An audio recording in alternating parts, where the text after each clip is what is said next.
भारत स्वाधीनता प्राप्तिर 77तम पूर्ति और आज़ादी का अमृत महोत्सव उपलक्षे बीजेपी आठमल्लिक विधानसभा स्तरीय हर घर तिरंगा बाइक शोभायात्रा अनुष्ठित हो जाइछि। बामूर स्थित गांधी स्मृति पीठठारे पुष्पमाल्य अर्पण करी शताधिक मोटरसाइकेल शहर परिक्रमा कर साधुपाल शैवपीठ पर्यंत शोभायात्रा करा।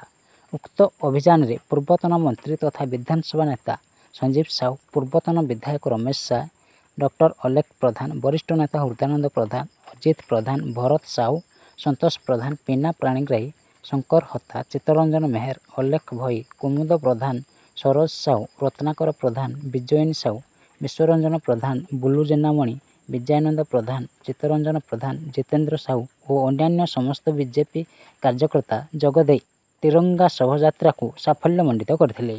अनुगोल जिलूर स्वतंत्र प्रतिनिधि गोविंद चंद्र नायक रिपोर्ट, न्यूज ओडिशा टीवी।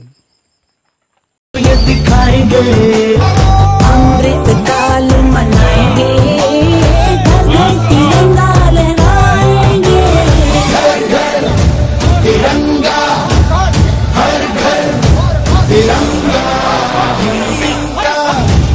झंडा मने मने गो त्रिवर्णा।